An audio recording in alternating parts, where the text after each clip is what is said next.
Welcome in, everyone. It's time for Three Guys Before the Game, episode number 698. We got a unique one here for you today. What's that? We actually have the recap preview. Haven't been able to do those. It's kind of been in and out. We're going to recap West Virginia UCF. We're going to talk about a really successful weekend athletically for Mountaineer sport teams, and we will preview Wednesday's encounter, West Virginia against the Utah Utes. And guess who's back in the studio? Oh, yeah. Hop is here. Got his obvious observations with him.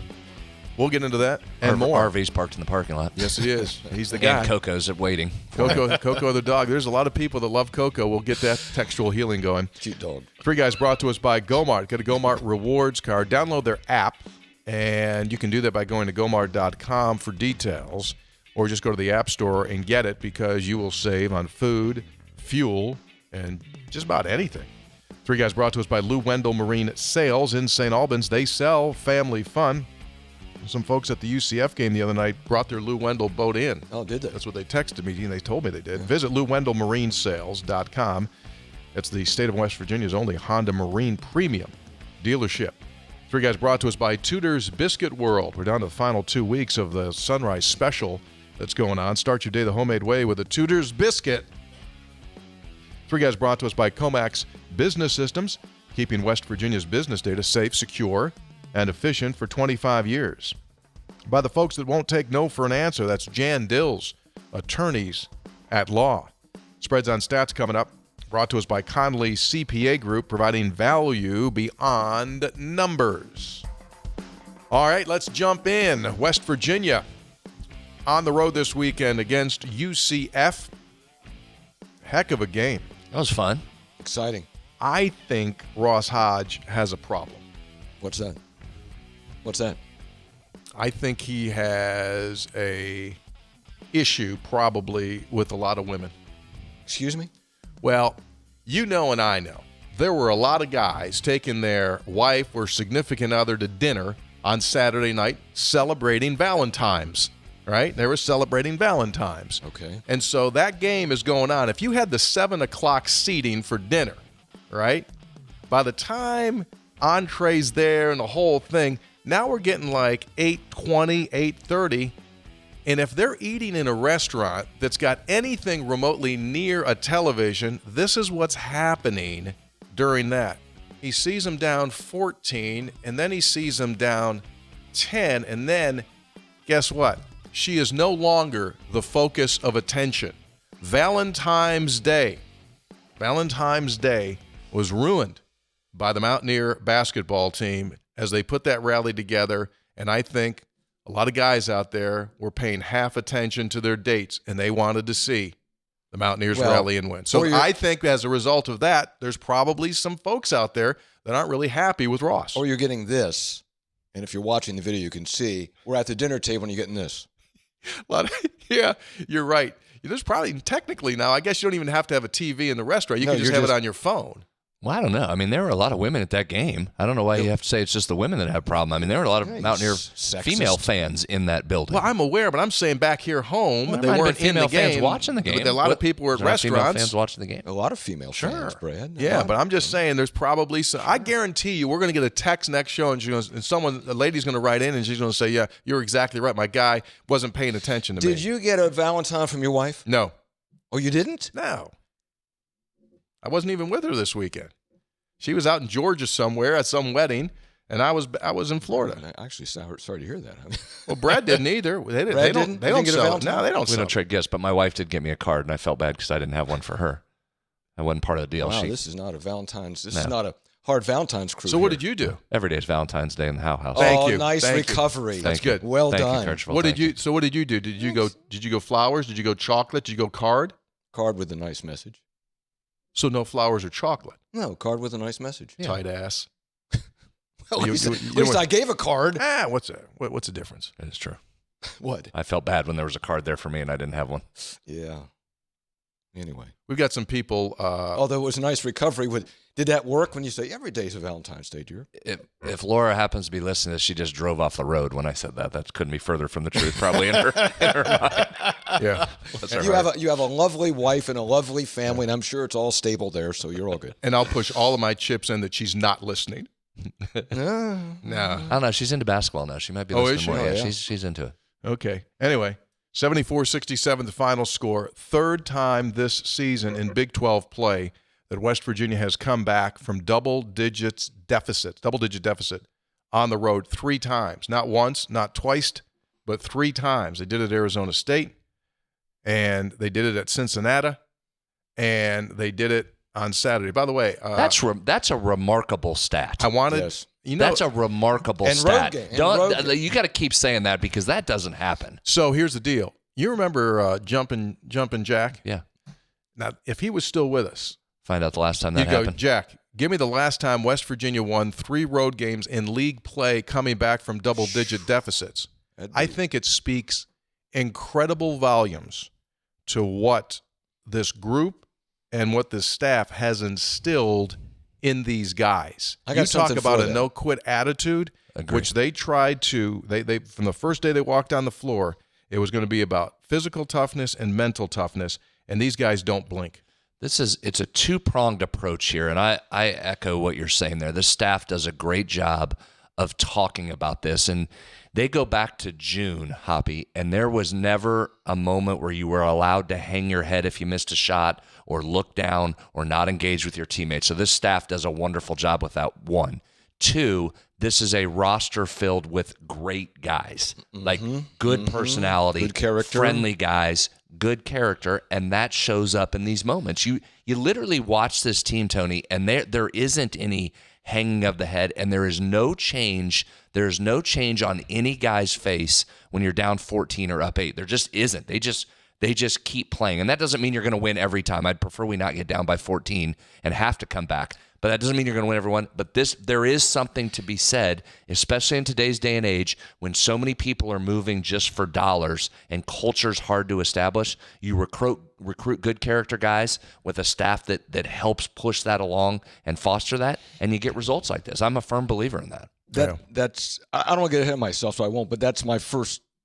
I'll get into it with my obvious observations. Okay. That's my first one. Cool. Yeah, they don't. And one thing that I thought was I've never seen before, that they started teaching this back in June when they were first on the floor. If you receive a pass, and they're just going up and down, you receive a pass, and it's a really nice pass, and you miss the shot, okay, they're coached to immediately go to the person who threw the pass and congratulate that person. Hey, wow. Great pass. I'll get the next one. Instead of hanging your head and saying, woe is me, you give your love That's awesome. to the person that made the play. That's awesome. That's just one little piece, and that's constant. And you know something else I didn't know? What? Have you ever been out there at halftime, like when the coaches go in the coaches' room before they go in to talk to the team, and all the other staff, managers, all the support staff, the assistants, like when the coaches start to come out of the coaches' room as they open the door, all of those staff guys, they go in there, and it's absolute screaming, shouting, mayhem, applauding, getting those guys up. So out of the blue, those guys are just sitting in there, they're waiting. And then these guys will run in there, and they just take the whole mood and kick it up. Let's go. And then the coaches come, okay, here's what we got to do. And they came out early, by the way, Saturday. They came out 6.5 minutes still left at halftime. Oh, my gosh. Yeah. So I was like, oh, that's it surprised me. I was caught in the back hallway there in it. Yeah, they came out early. So anyway, a lot of the restroom break. You usually get in, get out, came back out. They were all coming out. Yeah. Yeah. Because you don't have much time. You got a halftime hit you got to do. Not much time. Interesting dynamics. All right, let's get into this thing. 3 guys before the game with your favorite, my favorite. It's time for Hoppy's Obvious Observations. He's got thoughts that sound brand new, but they're things we already knew. He's got his lip balm ready. Heaven knows. Let's make it quick before his bladder blows. It's Hoppy's Obvious. Still makes me laugh. Observations. Boom. So I was trying to think of the right word for what we've just been talking about. And I'll steal from Coach Hodge because, Brad, he used it in post-game press conference. And the word is resilience. Resilience. What's resilience? It's defined as the capacity to recover quickly from difficulties. The capacity to recover. And that's what this Mountaineer team, that's not a one-off. That's what this team has demonstrated. The capacity to recover. And they've done that again and again. Look, you're on the road. You're down 14 halfway through the second half. The other team is, for the first half of the second half, is doing what they want. It's their game, the way they're playing up and down. You're turning the ball over. And that's the time when, in a lot of games, when it slips away, right? We go, okay, it's not our night. The other team's on a roll. And instead, West Virginia does not lose its cool. Even though they're not making shots at that point, and they're turning the ball over, not playing well. They show resilience. And I think, as you guys point out on broadcast, that UCF got a little tired and a little complacent at that point. And Johnny Dawkins talked about that. So he said, against West Virginia, against everybody, you got to play 40. And West Virginia took advantage of that. They started to get some stops on the defensive end. They started making some shots. Honor with the 4-point play. He'd been struggling with his shot, but what's a shooter do if he's struggling? Keep shooting. Keep shooting. And not only from outside, he got a big layup, and he got the 4-point play. Well, and UCF, one of the screw-ups, they let a great shooter that was struggling, they put him on the free throw line. Yes. That's a lot of times where you see guys break up. Honor got to see some free throws go through, and lo and behold, what happened? There you go. Yeah. And, Brad, as you said, I think in a tweet or text to me or to the gang, Jasper Floyd was a dude back home. And sometimes when guys go back home, what happens? They try too hard. Especially for him. He did it the year before. We'll get into that. Yeah. Chance Moore was big in the first half.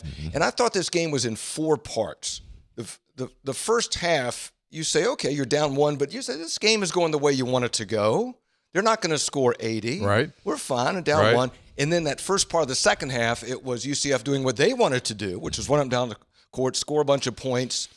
And then you did what you wanted to do. So you won 3 of the 4 segments in that game, and you made shots down the stretch and made free throws. Fulks is a dude, but you did a good job on him in the first half. Did a great job on him. And then he got rolling in the second half. But he had 6 turnovers, so you worked on him. And Coach Hodge talked about this. He said 2 things I really appreciate about our guys. They let me coach them hard and direct. And in those moments, those seminal moments, they allow me to be brutally honest. Think about this for a second. Is, Tony, a coach, you have a team that's resilient. You have guys who are coachable. You have guys who are listening to the coach. You go, well, of course you listen to the coach. Not always. You know that. I mean, there's guys tune the coach out, right? And they're listening to him, and he knows what he's doing. I mean, that is all the pieces fitting together, which is what you need when you don't have NBA talent necessarily. All the pieces fitting together. I think that's critically important. That's an obvious but a very good observation on your part. Tony, you were referenced in the coach's post-game press conference. He quoted you as saying Mountaineer fans show up. They did. It is amazing. And what a big crowd.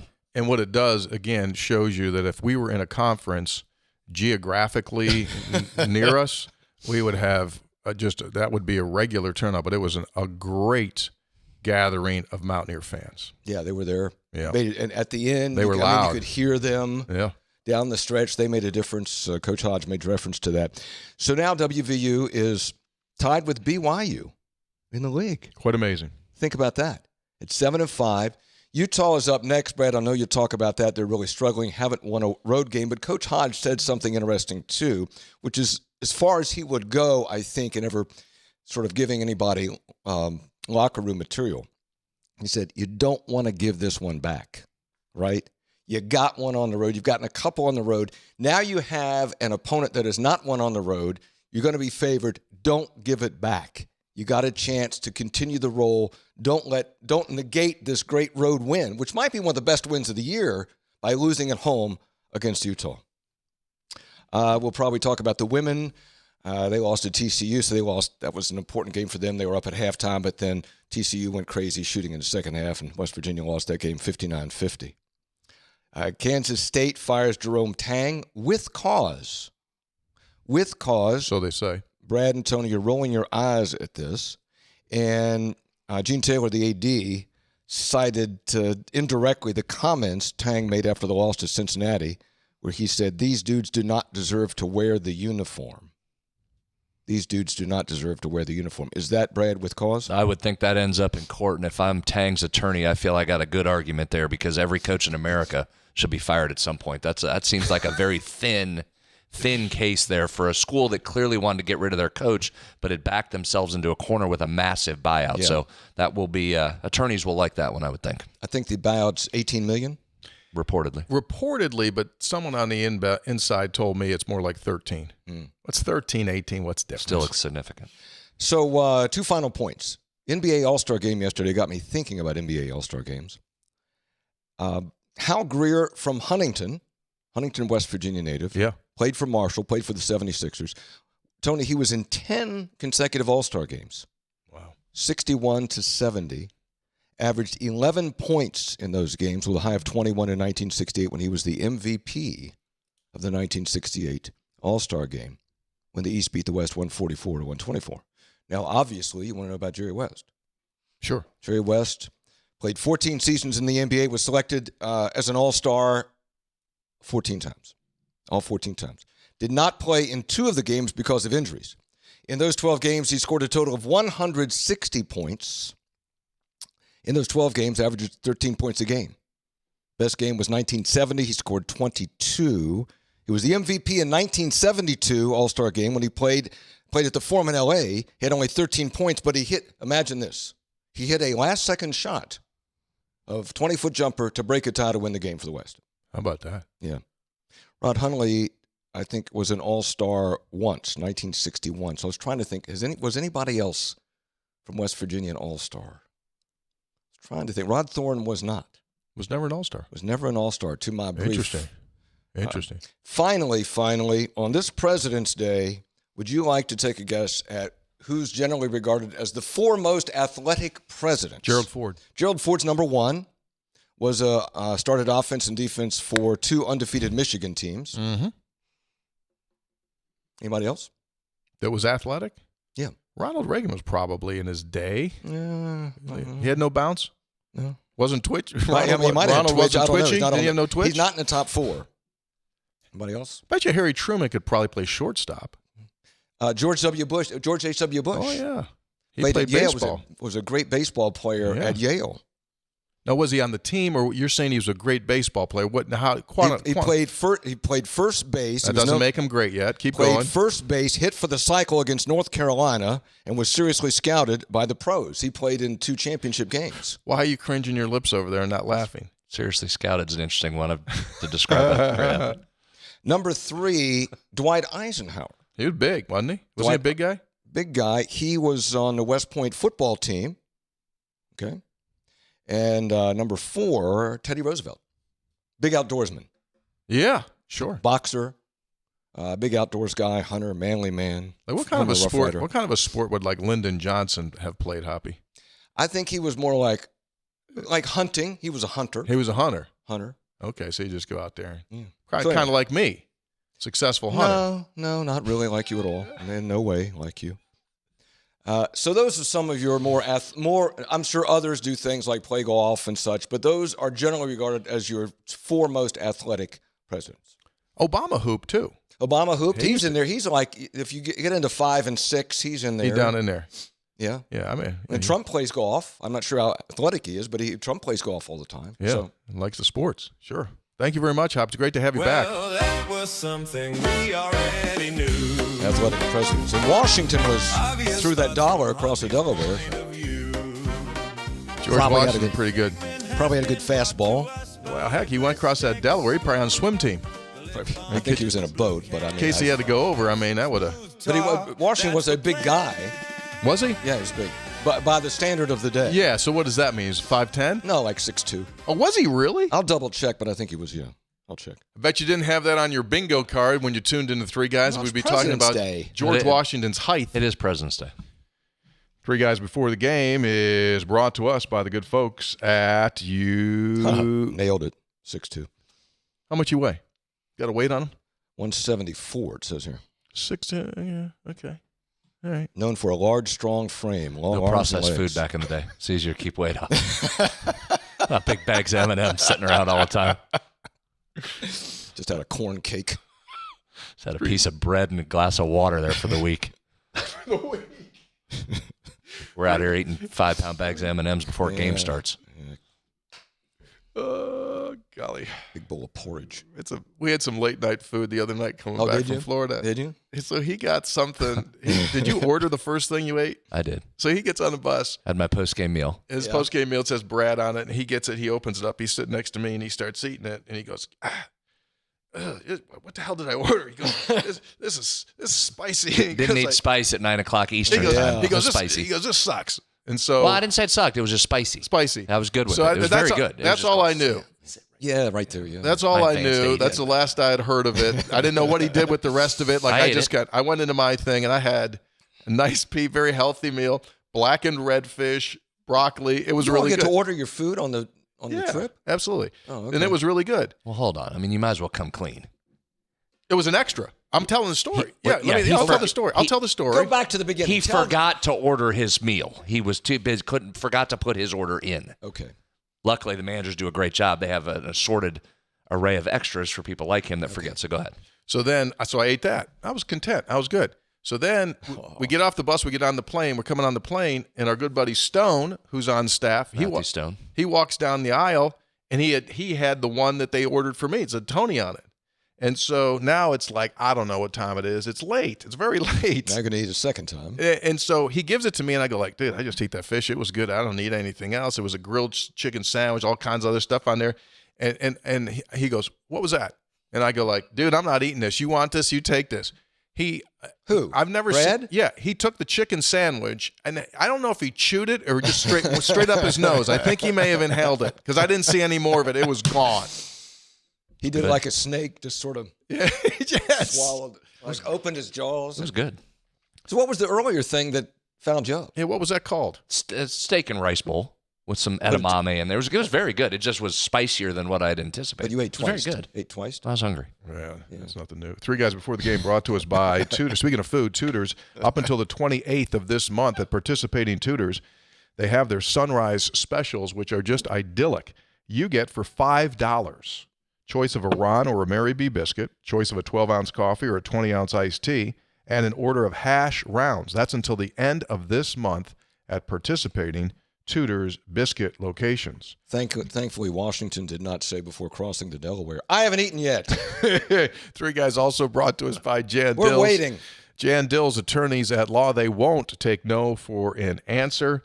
They specialize in Social Security disability claims, veterans disability claims. If you're in the military, veteran folks, and you need help with either something pertaining to you, someone that you know, family, or friend, contact Jan Dills, attorneys at law. They do this every single day, and it is an obstacle course in dealing, as you might imagine, with the government. So what you have to do is join right in and give them a call. It doesn't cost you a penny unless they get money for you. Visit Jan Dills, attorneys at law, specializing in Social Security claims and veterans claims as well. All right, ladies and gentlemen, it's time to break down a lot of the numbers, spreads on stats. When you did the numbers, was it interesting? Very. Okay, let's see what Usually we got are. here. Yeah, it normally, Usually are. Yeah, it normally is. So I checked the numbers. We'll just go right to the numbers. Here comes the And heater. Spreads on Stats is brought to us by the Conley CPA Group. Analytics portion of the show. They provide so much more than just being a full-service accounting firm. They provide value beyond numbers. They'll guide you and your business interest and give you the best route to maneuver through the myriad obstacles that face businesses. There's something every day. What's the best way to do this? What's the best way to do that? Visit the Conley CPA folks. They can provide remote accounting, and also they can provide remote CFO services for you and your business. All right, go ahead. Number me.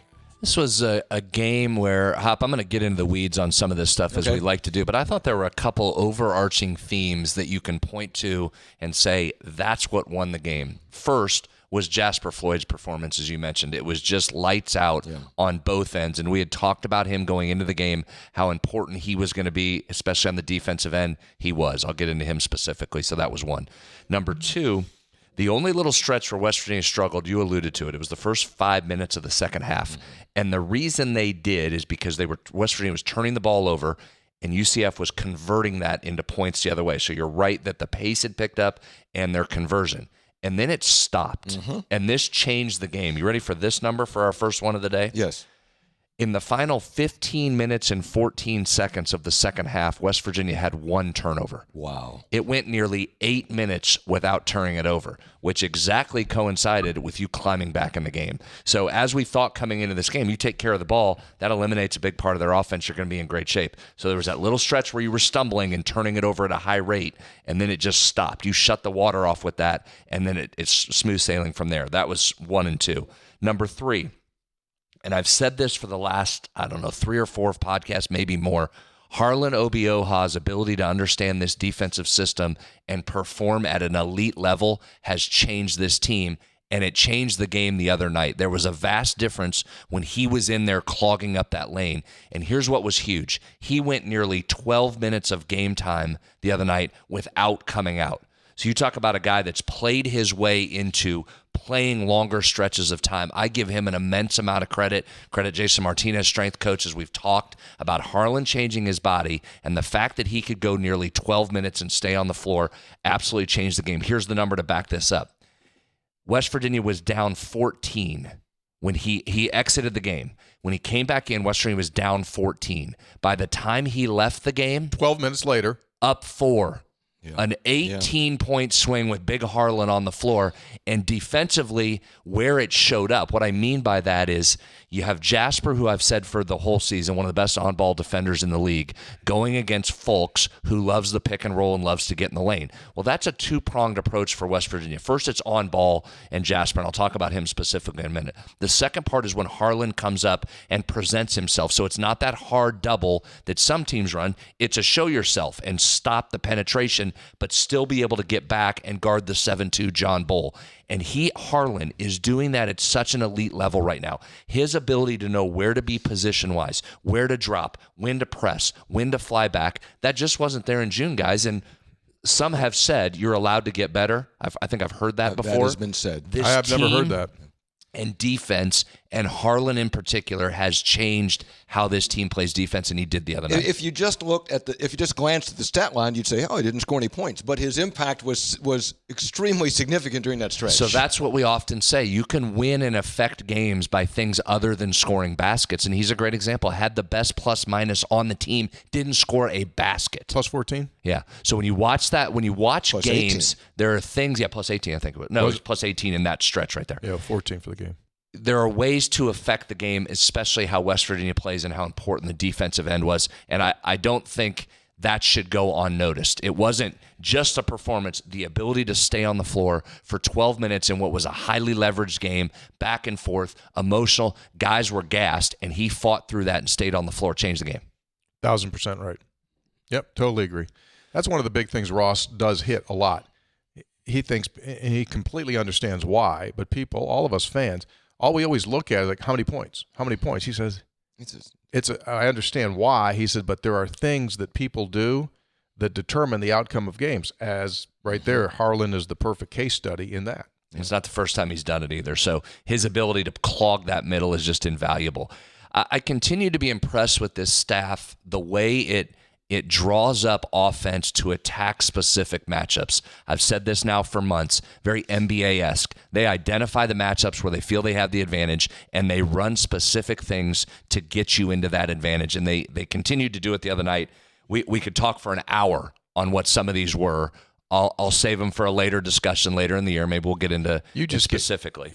he just gets so giddy. Oh, he loves it. He gets giddy when he knows who they're going against. Like he sits in the meeting, he hears who they're going to go against, and then the game happens, and they attack that person, and he just giggles. Yeah. He just giddy inside of himself. Just see guys. It's just artful how they find the matchup, and guys on the floor understand. And listen, that's not just, you can't just get up and say we want to go after this guy. That takes understanding when it's happening in real time to get the ball to the spot where you have the advantage, and that's the art form of the offense. And it's been really good, and it happened the other night. And some of this isolation stuff that we do is really valuable. Like the other night, one of the big shots was Jasper Floyd, 3 from the wing in front of us, right wing, by the way, 3. Well, there's a textual healing question about right wing threes. Yeah, because we talked about that last game. I'll get into that. One of the biggest shots of the game.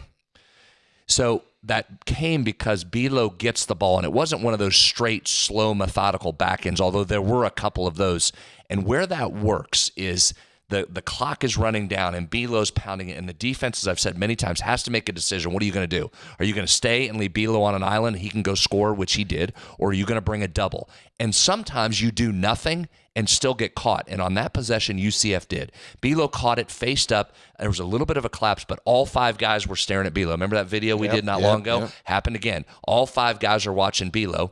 Jasper's in his spot. Pass whips across the lane to Jasper, who didn't hesitate for a second. Boom, knocks in a 3. Major moment in that game, which leads us into Jasper Floyd, who is returning home. You mentioned on the broadcast, 60-plus people in attendance from Florida, friends and family. Dad's birthday. Oh, really? Dad's birthday was Saturday. Valentine's Day. Great guy. Jasper was elite. Offensively, 17 points, 5 rebounds, just tremendous. 2 steals to add to that. He was really good when he had to be good, controlling the ball, running that offense, but then scoring on top of that. Again, taking advantage of some matchups throughout the night. Defensively, you mentioned Folks. Very good player, Themis Folks. Yep. But he couldn't have been more frustrated in that first half. 0 points, 4 turnovers there in the first half. Finishes 7 of 16 with 6 turnovers. Had a -8 plus-minus. And you could see at the end he got completely frustrated. Even some of those shots he made were some very high degree of difficulty, and that's one of the pieces of magic that Jasper brings. You might score, but there are going to be some difficult shots over him, and I thought that was evident. He literally was talking to anything, and whether they were moving or not, he was talking to anyone and everyone. They got into his head. Oh, yeah. They got into his head, and he did have a great second half, but 6 turnovers over the course of that game, that wasn't a typical game for him. They got discombobulated. They did. Let's talk about Chance Moore for a second. I thought he was, you mentioned him, he was a bolt of energy when he came into that game in that first half. Finishes 6 of 10 from the field, gave you 12 points, and had 2 block shots that were critical. And I just thought he gave you a great boost when you needed something there in the first half to get going. And again, he continues to have a really productive season and did a great job. All right, let's get into some of the specifics here of the game and some of the things we talked about on the last podcast in the preview episode.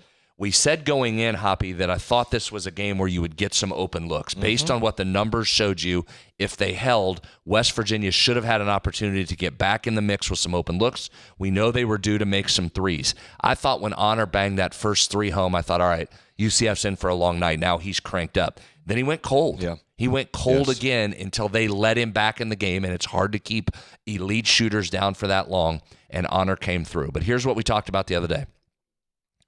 UCF gives up the 4th most unguarded catch and shoots per game in the Big 12. Teams were shooting just 35% on those threes. West Virginia got 8 unguarded catch and shoots in that game.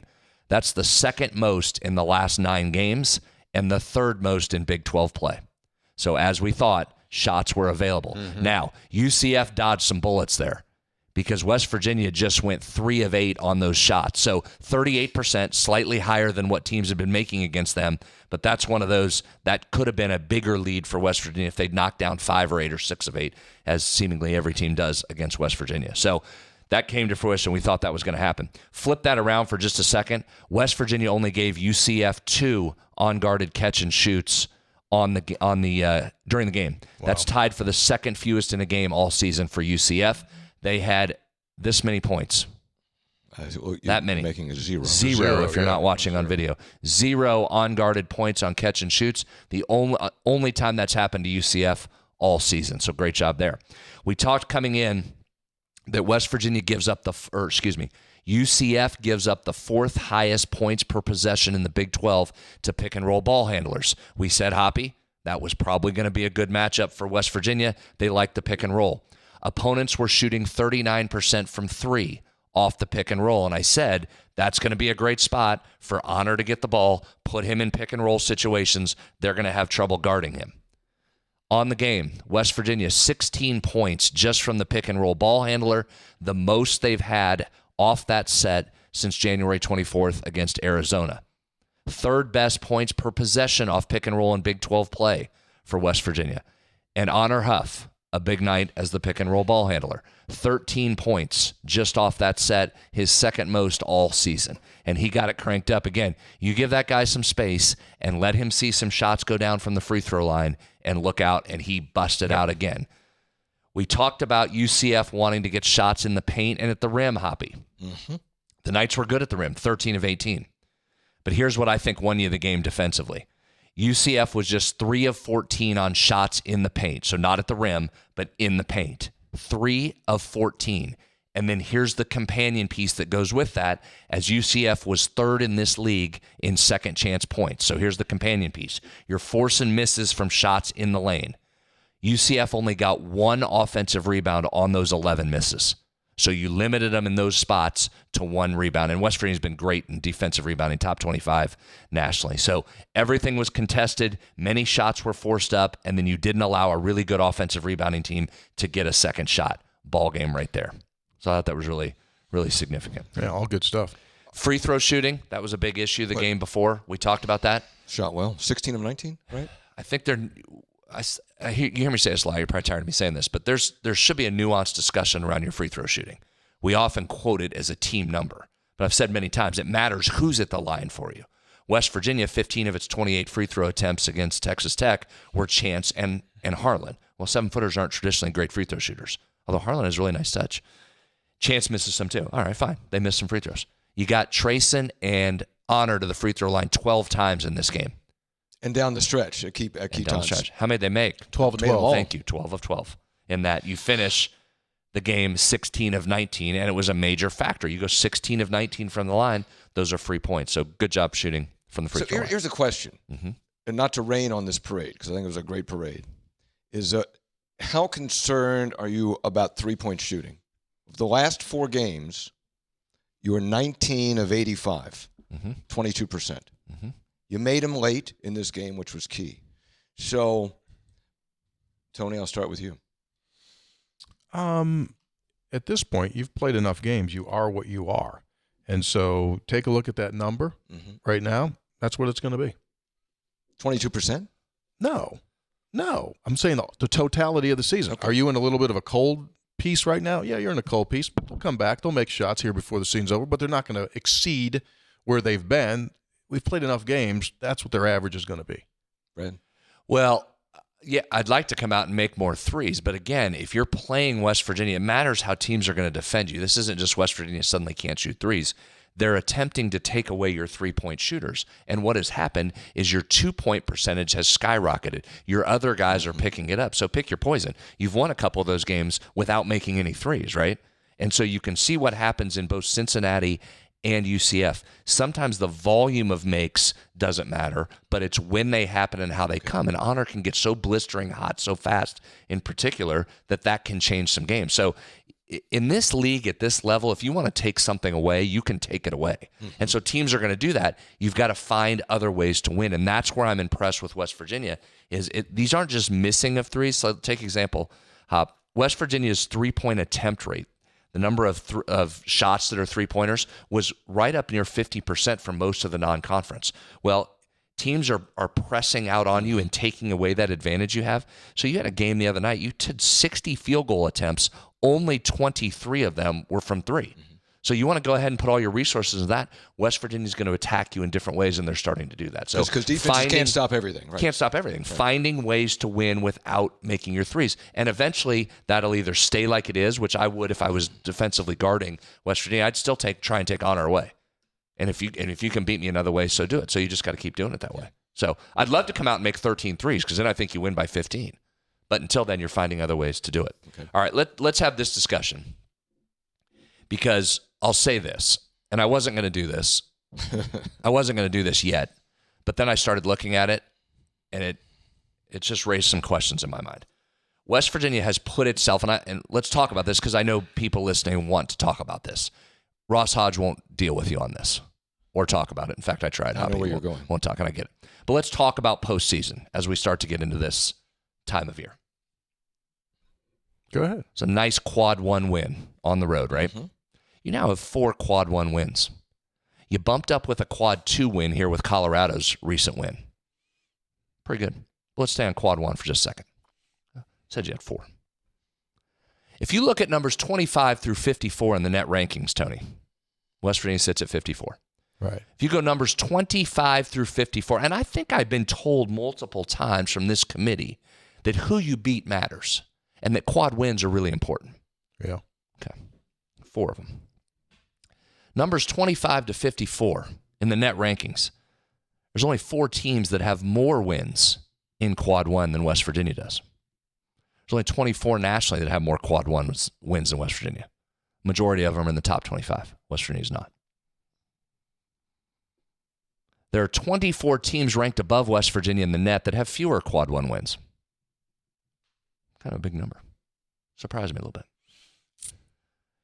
Just looking on bracketmatrix.com, which I had sworn off after last year when they were completely... I was going to say, you still go there? Completely wrong. Really? So the aggregation, to refresh your memory, that's just an aggregate site. They take however many 100 and some brackets from different people, and they rarely miss. They get the field mostly right every year. They happen somehow.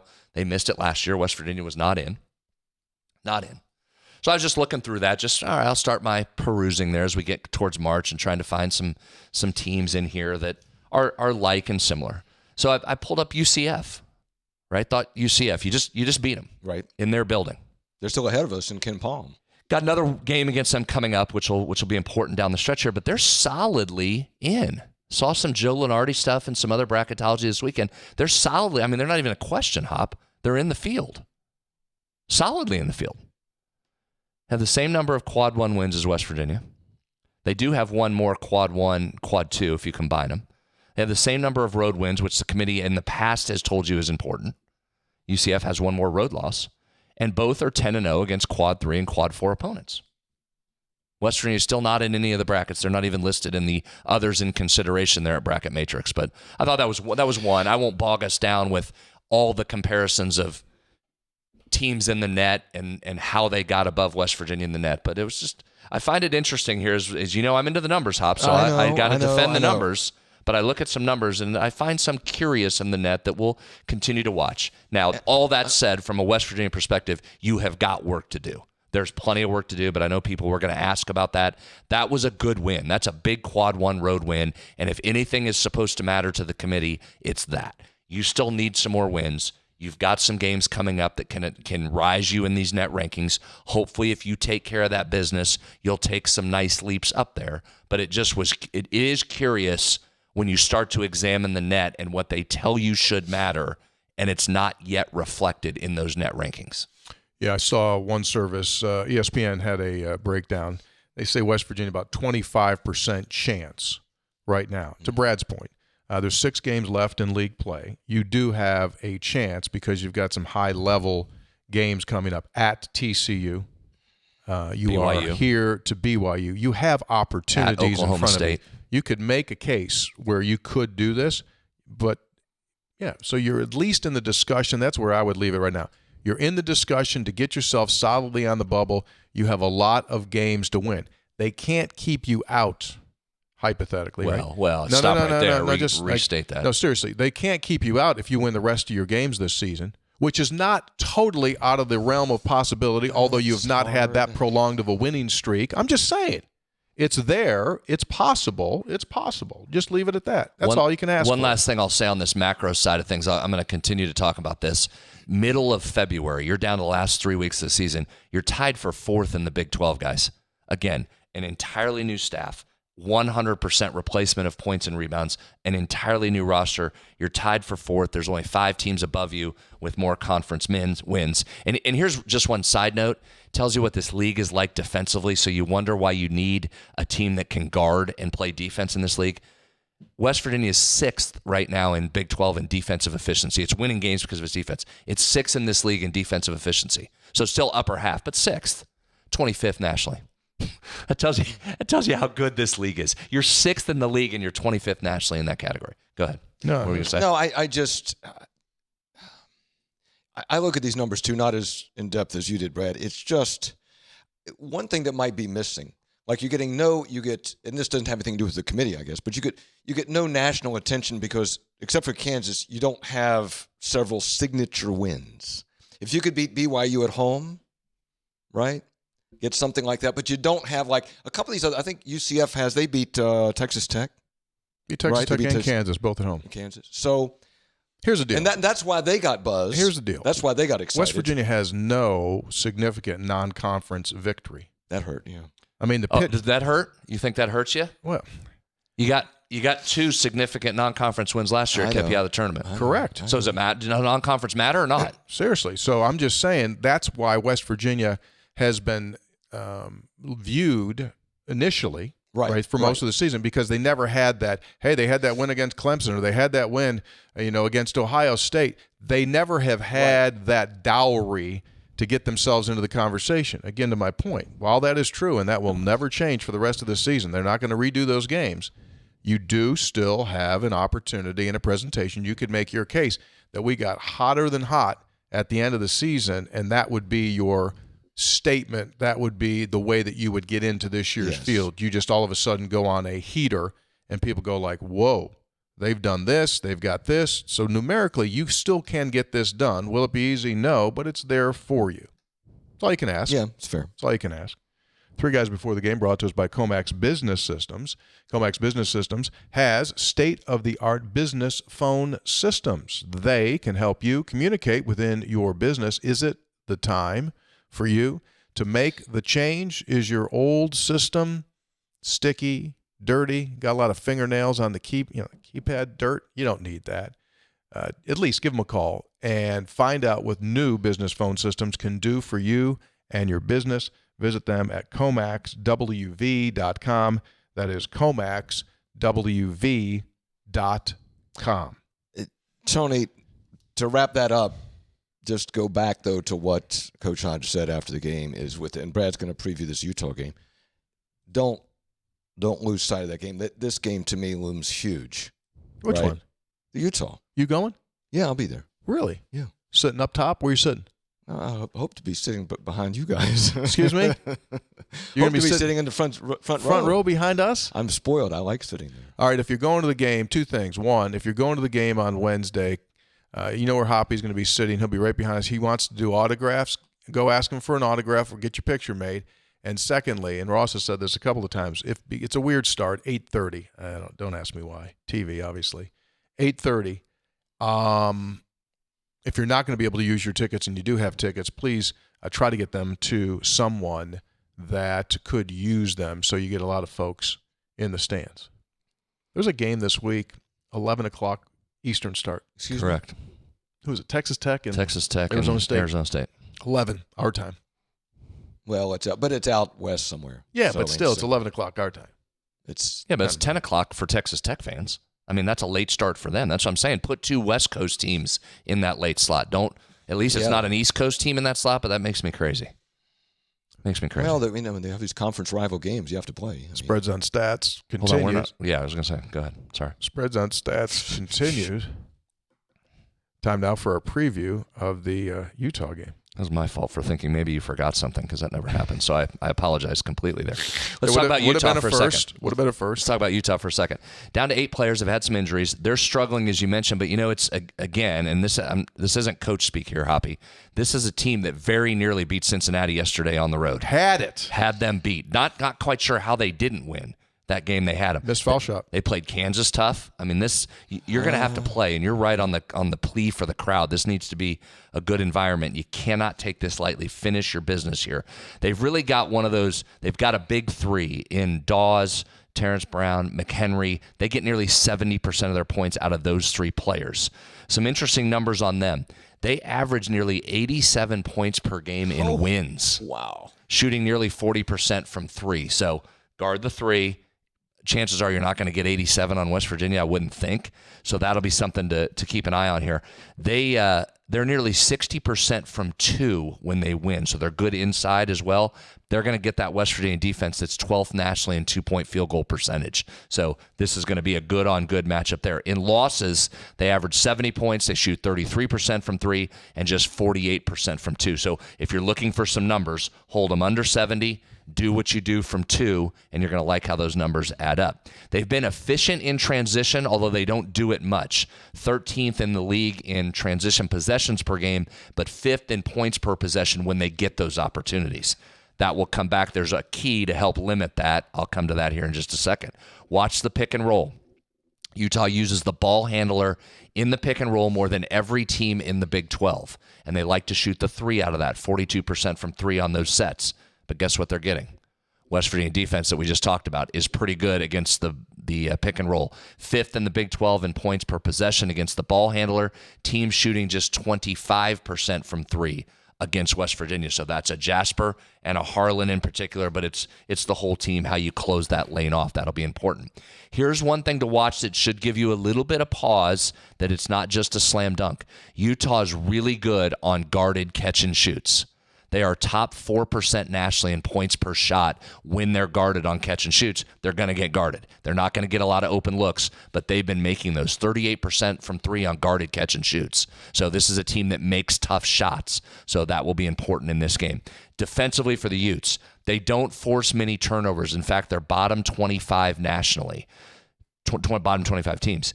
So when West Virginia doesn't turn it over, as I just outlined against UCF, things generally turn out well for WVU. So that's where that transition comes in. If you don't turn it over a lot, Hop, they can't get out and run a bunch, which they're efficient in. Then they don't have to go against your half-court defense, which has been stifling. That's what got UCF the lead the other night, right? When they got into the half-court, the Knights struggled. When they got turnovers and pushed it, which they're very efficient and good at, they could use that talent and athleticism. They got up and down and ran. So don't let the Utes get turnovers on you and get out and get easy buckets. If they're going to score, make them hit those tough guarded shots. Defensively for Utah in this one, this number, I'm gonna go down with the ship on this. The making or missing of unguarded catch and shoots is just continues to be maddening. You are hanging around the NCAA tournament bubble, and teams are still making a lot of shots against you. Like, listen to this number: unguarded catch and shoots against Utah. Teams are only shooting 31% on unguarded. Unguarded. They're struggling to win games, and teams aren't even making shots against them. West Virginia opponents continue to shoot a league best 47% in those situations. That's a 16% gap for no reason other than teams are missing shots. Utah gives up nearly 2 times as many of those per game as West Virginia does, and teams aren't making them against them. So I will say again, when's your regression coming? There's got to be regression. No, you got some the other night. You got a little bit against UCF. They didn't get any points on unguarded shoots against you. So it was a small sample size, but you didn't get it. It started there. You are due at home for a team that's struggling from 3 against a team that is owed some positive regression if you're the opponent. Somebody's due to make unguarded catch and shoots against Utah. If they give them up to West Virginia in your own building, this would be a nice night to hit a couple. Yeah. So look for some unguarded catch and shoots, Hoppy, and maybe you actually make them. Utah's 15th in this league defensively in 2-point percentage. UCF was 16th in the league, and West Virginia got 51% of its points in the paint on Saturday. I would expect this is another one of those games. If they want to try and take that perimeter game away, you should have some success inside, as teams have had all season against Utah. So I like that particular matchup. I mentioned Brown, Dawes, and McHenry. Those are guys to watch. Dawes in particular is a guy you watched last year play against Utah. You liked him. You commented a couple times during games last year. Oh, he was how much you liked him. Heck. 6'9", athletic, 71% from 2. He can step out and make the 3 as he's done a few times this year. He's good on the glass, so he'll be a handful. Brown and McHenry are their backcourt guys. Brown takes about a third of their shots. McHenry, 30% of their shots. McHenry's their best three-point shooter at 39%. There's a quick look at the Utes. All right, so they were in Cincinnati on Sunday, make their way down here today. They go back? No. No, they're just coming down from Cincinnati. They come right down here from Cincinnati. Okay. Oh, yeah, it's a 2-gamer. A long road trip for them. Yeah, 2-gamer for them. You hope they get stale, don't like each other. They probably won't. They will probably play. Yeah, we keep asking for teams. Can somebody lay down? Can somebody lay down? Nobody lays down. Nobody lays down. Nobody's laying down yet. Haven't seen it yet. Well, you're gonna find out. You're gonna find out if Kansas State lays down. Yes. Does Jerome Tang's departure serve as a catalyst to pop them up, or Will will they come in and say, like, here we go? Yeah, see, I told you, we talked about this weekend, and I said, quite frankly, all due respect, I hope they keep Coach Tang in place and this team continues to not respond. It always makes you nervous when there's a change. Do you get a pop? Do you not get a pop? We've seen it go both ways. Makes me a little bit concerned. Like Kansas State, just go ahead and worry about next year. Exactly. Just start on next year. Yeah. Those players need to find out where they're going to go next year. Start worrying about that. Anybody there when they come here? Anybody there like you want to recruit? We'll see. May Portal's as not well. open. Portal's not I open. was just. I'm sorry. You have to wait until the portal's officially open before you contact any Thank you. players. Thank you. Okay, so I was looking to see who they named as the interim coach. Coach that was at North Florida previously. Yeah. Been a head Matthew- coach for a long time. Driscoll. Matthew Driscoll. Correct. Yeah. Will take over. Experienced. So that's what I'm saying. Experienced head coach. He's done it for a long time here. So keep an eye on K-State. It makes me a little concerned.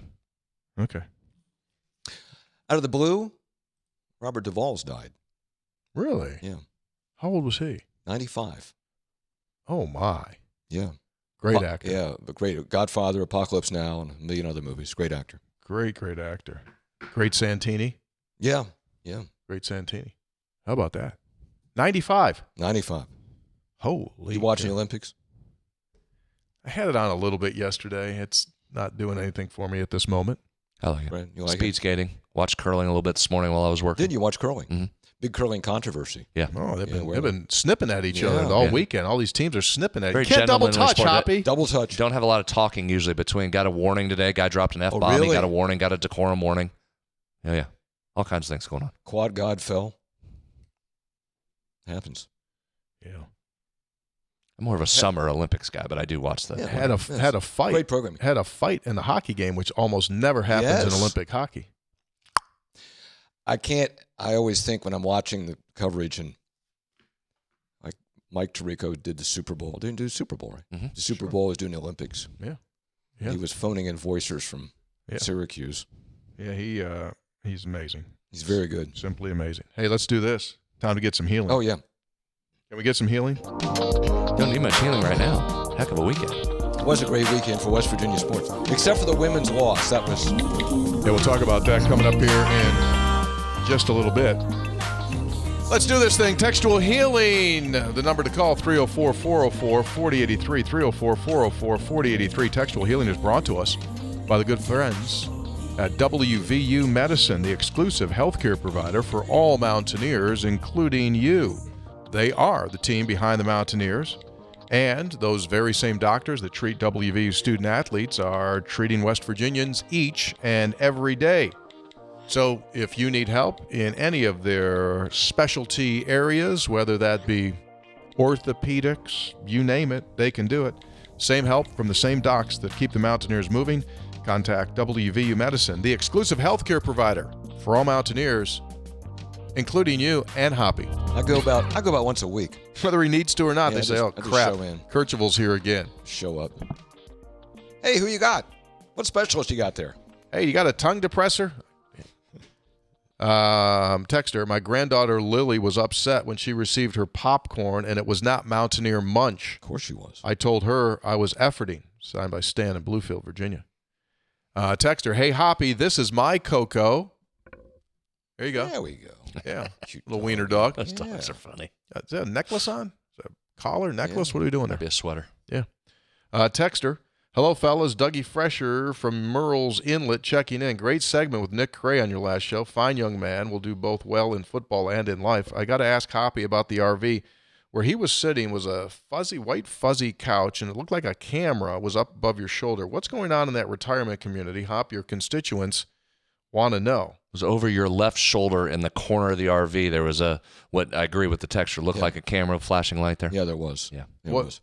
That was scary. Well, it's my brother and his wife have this RV. And I told you I was down there. My wife and I had to take care of the dog while he had to go to the soybean meeting. Yeah, we're Biloxi. aware. Yeah, Biloxi. Well noted. Soybean convention. But this RV has everything. I mean, it is including a voyeur camera. And it has a camera where, Nick or Sherry can look on their phone and see what's going on in the RV, which kind of made us a little uneasy. But I'll tell you one thing, buddy. Old Nick was gone. My hand would be going up to that power outlet. That sucker was going to be off. Well, thanks, Nick. Yeah. Anyway, but it was a nice RV. Dougie also says, here's to both the men and women's teams finishing strong and baseball starting strong. We'll talk about the baseball team here in a second. I got some numbers for you. Texter, I'll be honest, I haven't listened to the show in a while. No excuses. I'll do better. However, even with my absence, the reach of your show deep into my psyche is astounding. Driving home after pulling a shift at work Saturday, Valentine's Day, and pondering how much we as men should rate and hate Valentine's Day. We work our fingers to the bone, would literally take a bullet for our wives, but somehow we're still a bad guy if we don't drop $60 on flowers and candy on some obscure day in February. Then it hit me. I'm not mad at my wife. She's the greatest, truly way out of my league. She's not the bad guy. She's the victim. It's big candy. Those sorry suckers have convinced everyone to make a donation to their sweet little racket and will play on the innocent's emotions to make sure it happens. Anyways, thanks for the breakthrough. The day isn't so bad now. I'll fix my listening habits too. Wow, there's a lot of hate on Valentine's Day. Thank you, Anthony from Fayette County, currently residing in central Kentucky. Texter, wow, what a great win. This team fights to the end. Jeff in Sandyville. Resilient. Texter, what a great night to be a Mountaineer. Immediate thoughts. Last 13 minutes. Made some threes, made free throws, limited turnovers. Brad, what were we from the right wing shot? I'll listen to your post game. Yeah, that's a good question because we did talk about the right wing three being a spot that would probably play a role in the game. So thank you for asking. You want some numbers? Yes. As we thought, it was available. 13 three-point attempts for West Virginia from the right wing three. 13 threes. That came out to 22% of all of West Virginia's shots came from the right wing. Wow, so thought it might be an important spot. It was. West Virginia only made 3 of those, 3 of 13 from that spot, but obviously one of them, one of the biggest of the game when Jasper hit it from there. So it played an important role both ways. It was a frequently used spot, as we thought it might be, and one of the bigger threes of the game came, even though you didn't have great overall shooting success, just 3 of 13 from there. Good question. How many deep right corner threes do we get? I can only think of the honor and one. Great comeback. Refs were a little ticky-tack. 4th foul on Floyd was ridiculous.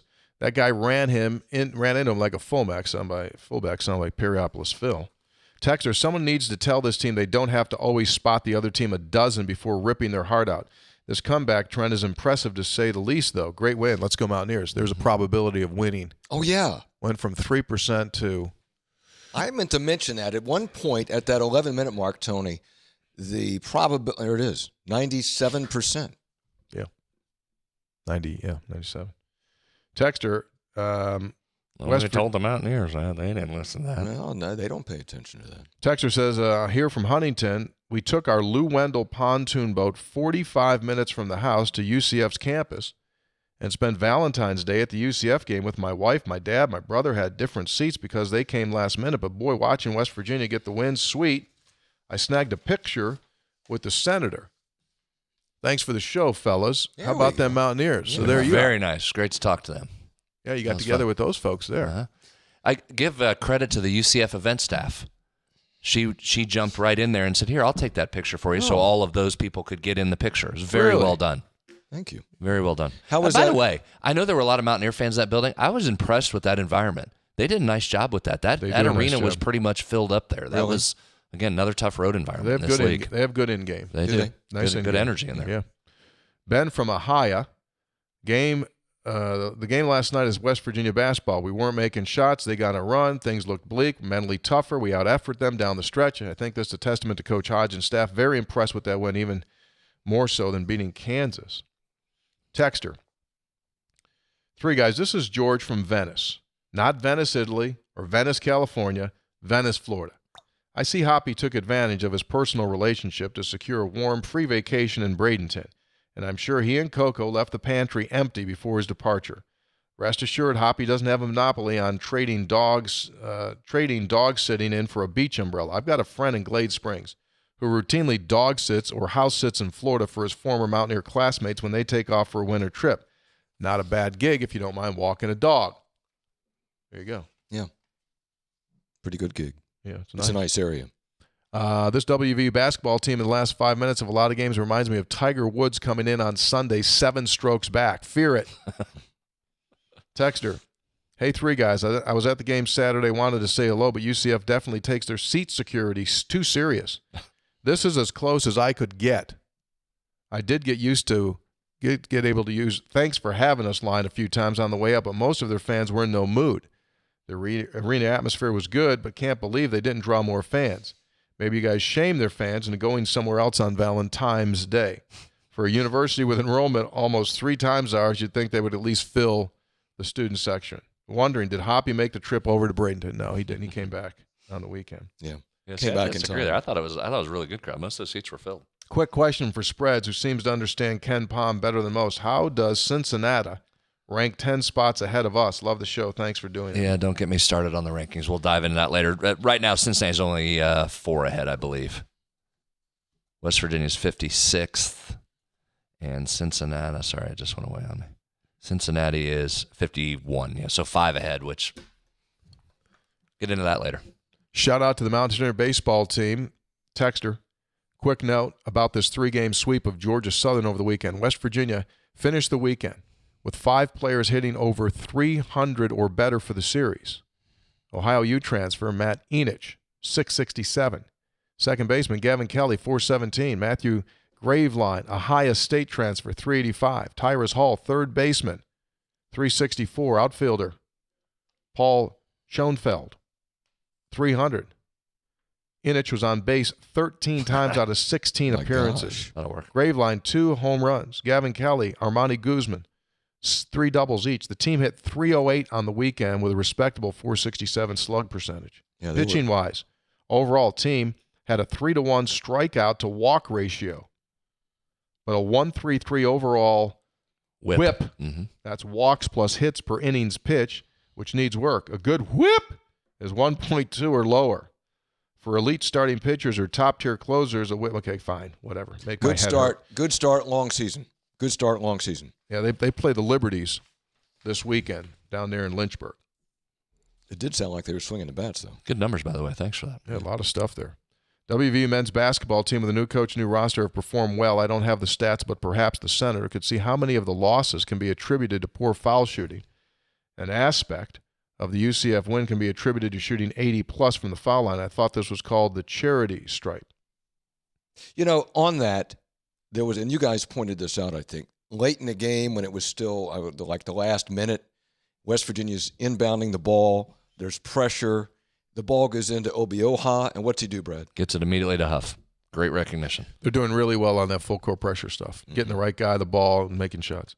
Finally, George writes in about Pete Maravich. We were talking about him. He said some people, analysts, surveyed 3-year career. If Maravich, he only played 3. If he had played 4 and then 3-point shot, they think he could have averaged 60 points a game. Somebody should guard him. Love you guys and what you do for our state. George from Glade Springs. That's Lori from Tudor's dad. Oh. This was really interesting to me. We all know Charlie from Midlothian on this podcast as a guy that really knows how to use those Kroger fuel points, right? He says, another great comeback win. Hope Joey Brackett starts showing us some love. My sister-in-law was subbing at Weberwood on Friday, and she showed this picture to Levi's grandson, True. She had a big grin. This is me in my younger days. Levi got the best of me in high school, but I put 41 on him in 9th grade. He's sorely missed. So that actually is Charlie on the left guarding Levi Phillips? Yes, guarding Levi Phillips in school. He says he put 41 on Levi? In ninth grade. Levi probably wasn't guarding. But anyway, that's Charlie over there in the left with the Buddy Holly glasses on and that silk Stonewall Jackson uni. And look how long Levi is. Looks to me like Levi just beat him. Yeah, it took him to the cleaners. I don't know. Charlie looked like he was closing. He was closing? Yeah, he was turning and running to cut off the angle there. I don't know. You don't know where the hoop was. The hoop might have been back the other way. I don't think Levi was going there. Just made a big assumption right there. You don't know. So this next He said text, he had 41 on him. this next text was more than a page long. And so I'm just going to condense Summarize. I'm going to condense it. Realizing this is a nerd-type question and nowhere close to being as entertaining as some of the funny things some of our brethren send in. I've got a long-winded question. Basically, he asks this question. Analytically speaking, who on our team, given their respective performances to date, does Ross want shooting from 3, and who should pass up the shot even if it's a good look? And so then he gives me all of the stats on who percentages for 3, like Honors at 29, Brennan Lorient's 30, Eaglestaff's 40, Moore 29, Floyd 30. 29 what? What do you mean 29? 29%. Who? Honor shooting 36% from 3. No. You niching that down some? I want to see how he quantified it. Whatever. Go ahead. Anyway, the point here was his question. Who does Ross not want shooting a 3? And I replied to him already. And I said, everyone except Harlan has the ability to shoot the 3 if it's open and you think it's a good shot. Now, does he want Harlan stepping out there and just bombing 3s? No. But other than that, although I just came from practice, you should have seen Harlan shooting 3. Yeah, really? you know what I mean. But draining them. But wouldn't you agree that they all can shoot the 3 if they've got the look? Go ahead and shoot it. And are supposed to shoot the 3. Yes. Correct. Yeah. Correct. Honor, obviously. Belo, yes. Shouldn't can make him. DJ, absolutely, yes. Trayson, yes. Jasper, you just saw it. Amir, you've seen it. Mo, yes. Yeah, yes. Everybody. The good folks at Gomart are getting ready for February 26th. That's Vinyl Value Day for the month. And 75-cent Cokes. 75-cent Cokes. So they got Sprite, they got regular Coke, they got Coke Zero. And what you have to do is go in on that day, February 26th, download the app, do the thing, scan, bloop, bloop, boop, and you get yourself 75-cent Coke. February 26th, we record on 16. Really easy. So it'll be right there on your screen. You spin, and right in your app, the wheel will spin, and you'll get that great price. Or if you don't get the price, then you get 100 bonus points, reward points on your card, which is a good deal. So it's no win, Kirchville, is what we're saying. Kind of neat. No win, no lose. No lose, I mean. Win, sorry. win. No lose. Wow. Looking at bracketology. What about it? This league's hard. This has good teams. Yeah. Although Arizona just lost 2. Yeah. But it's just, there are, at the risk of being really, really obvious, there's just no off nights. No. There's no easy nights. There's no teams just give up. Who were Arizona's 2 losses, Hop? Yeah, they're good teams. On the road at Allen Fieldhouse and Texas Tech. Yeah, so right? You want to know how good this league is? Tonight, 23-2 Houston, 22-3 Iowa State inside Hilton Coliseum. Mm-hmm. That's got the chance to be a dandy. Iowa State right now, 2.5-point favorite at home. You know, guys, real quick before we get off here, speaking of the Big 12 in general, how about just devastating news for BYU? One of their best players, returning all-conference player from last year, Richie Saunders, unfortunately for them, out for the season with an ACL, so it ends his BYU career with just a couple weeks to go. So tough one there for Saunders and BYU. Yeah, many people have him as an NBA guy. Mm-hmm. He'll be an NBA guy. So there you go. All right, we're going to be back on Thursday. What time? We'll have to see. Probably in the morning. Probably record morning. Thursday morning. Can you do that? Can you go to the game at night, turn it around quickly, and be back Thursday? Because I know you're going to be in the first row. As everyone knows, you're going to be in the first row. He's going to be in the first row, Brad, on Thursday. I'll be there. You'll be here at 8? Yeah. Okay. Yeah, I'll be here. Cool. Special thanks to producer Jake. 3 Guys Before the Game, brought to us by Gomart. Get that Gomart rewards card. Go to Gomart.com for details. Download the app. And remember, 26th of February, get that Vinyl Value Day deal, 75% Coke. Lou Wendell Marine Sales in St. Albans. They sell family fun. Visit LouWendellMarineSales.com, the only Honda Marine premium dealership in the state of West Virginia. They got that new Honda McLaren racing motor. Goes about 1.2 Mach. It's really, really fast. No. 3 Guys, brought to us by Tudor's Biscuit World. Start your day the homemade way with the Tudor's Biscuit. That Sunrise Special ends at the end of this month at participating stores. 3 Guys brought to us by Comax Business Systems, keeping West Virginia's business data safe, secure, and efficient for 25 years. By Jan Dills, attorneys at law. They simply won't take no for an answer. By Conley CPA Group, providing value beyond numbers. And Textual Healing, brought to us by WVU Medicine, the exclusive healthcare provider for all mountaineers, including you. Do I have a sponsor yet? For obvious observations? Yeah. Not that I know of. Okay. You want one? Yeah. I think someone reached out. By the way, if you're still listening, then you really are a very, very P1 fan. And you don't miss a thing. A week from Friday, we're doing that live show.